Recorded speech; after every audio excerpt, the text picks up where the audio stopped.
Hello po sa inyo lahat. Magandang araw. Yan. Sa ating mga tagapanood. Yan, meron lang po tayong bibigyan ng konting reaction, di ba?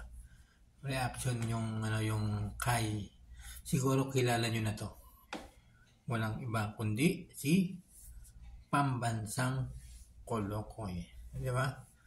Makikita nyo to kasi palagi po siyang nagmukbang. Yung kanyang mga content ay yung mukbang, di ba? Yan, siyempre, ito ay marami na rin po itong subscriber at marami na din po itong followers. Kaya talagang gustong gusto ng mga tagapanood niya at mga taga-suporta yung ginagawa niyang pagmumukbang. Kaya nga lang ay meron lang nagkakaroon ng problema. Siyempre, hindi po yan mawawala yung mga problema at na dumadating, lalong-lalo na kung ikaw ay isang vlogger, di ba?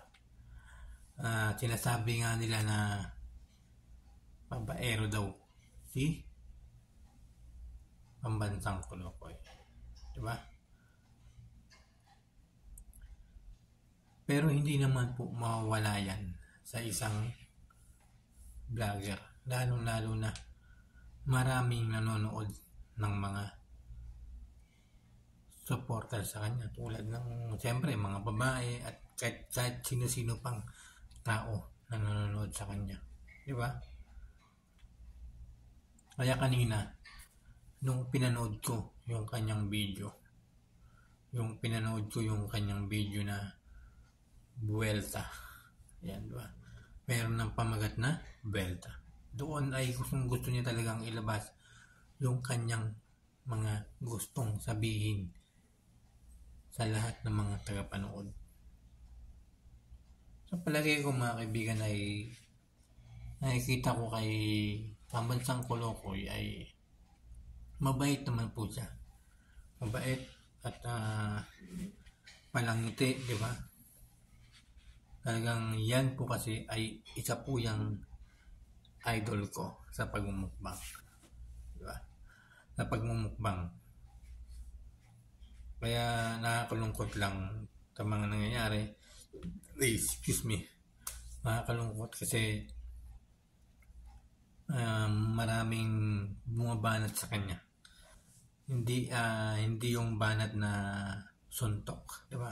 Bumabanat na mga basher, maraming basher na gustong parang sumira sa kanyang di ba? Sa kanyang ginagawa. Diba? Maraming ganyan talaga. Lalo na kapag isa ka ng sikat na vlogger. Yan kasi si Pambansang Kolokoy ay sikat na sikat po yan. Kaya talagang pagdating sa social media ay maraming hahalungkat sa iyong buhay. Lalo na kung ikaw ay marami nakakasama o nakakasalimuha na kaibigang babae, kaibigang lalaki, di ba? Kaya nalulungkot lang ako sa idol ko kasi maraming nagbabas sa kanya tungkol sa kanyang buhay at tungkol sa mga nangyayari sa kanya sa social media na ganito na marami daw siyang babae, di ba? Marami siyang babae, pero ako para sa akin hindi naman siya ganoon karaming babae, di ba? Hindi naman siya ganoong kababaero na babasirin lang natin sila. Babasirin natin siya. Ibabas natin siya palagi. Di ba? Kaya nakakalungkot kasi idol ko pa naman yan. idol ko pa naman yan si Pambansang Kulukoy. Kaya saludo ako sa'yo, Pambansang Kulukoy, kasi nilalabas mo yung mga gusto mong sabihin sa harap ng camera. Nung pinanood ko ang iyong bagong upload na may pamagat na Vuelta. Kaya tuloy-tuloy lang po, idol kita, lalo na sa pagmumukbang mo. Kaya yung mga tao dyan, yung mga naninira sa'yo, papasukin mo lang dito, tapos pagsikapin mong ilabas sa kabilang tenga mo yung mga sinasabi nila, para kasi yung mga ganyan na mga salita ay makakasira lang sa iyong karir, di ba? Kaya sa mga nagbabash dyan kay Pambansang Kulukoy, sa aking idol na Pambansang Kulukoy, sana tigilan nyo na po siya, di ba? Tigilan nyo na yung pangbabas sa aking idol na si Pambansang Kulukoy. Huwag po tayo agad-agad mga maniniwala sa mga salita-salita, di ba? Yung mga chismis. Hintayin natin siyang maglabas ng kanyang saloobin.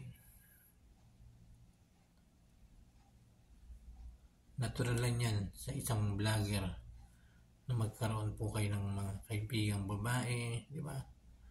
Ng mga nagiging karelasyon. Pero nasa tao po yan kung ano yung ipapakita mo, kung anong nasa sa loob ng iyong puso. Kaya sana po mga kaibigan, ay tigilan po natin yan, yung pagbabas natin kay Pambansang Kulukoy. Yan, may nakita ako nag-comment, nag-comment po ako, may mga nakita akong komento na babasa ko na, di ba, na yung pagmukbang ng babae, mukbang na babae, di ba? Alisin na po natin sa ating mga isip yung mga ganyang bagay. Dapat po ay mismo na pakausapin natin at magbibigay ng saloobin yung Pambansang Kulukoy bago tayo huhusga ng tao.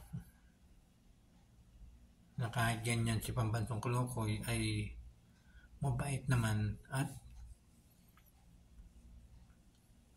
masarap kasama at palangiti, palakaibigan, di ba? Kaya maraming salamat po sa inyong lahat, at huwag niyo po sanang kalimutan panoorin yung bagong upload ni Pambansang Kulukoy na may pamagat na Vuelta. Panoorin po natin mga guys. Huwag niyo po sanang kalimutan i-subscribe yung kanyang YouTube channel at yung kanyang Facebook page na may pangalan na Pambansang Kulukoy. Maraming salamat po sa inyo lahat, at huwag niyo po sanang kalimutan din i-subscribe niyo po yung aking YouTube channel, Michael Hausian TV, at pwede din po kayo dyan mag-komento sa baba. Maraming salamat po sa inyo lahat. Idol ko yan, si Pambansang Kulukoy. Shoutout po kay Pambansang Kulukoy. Thank you so much po sa inyong lahat. Yan. At ang aking iwan ng salita, magmahalan lang po tayo, sapagkat yung pagmamahal sa kapwa ay madadala po natin yan.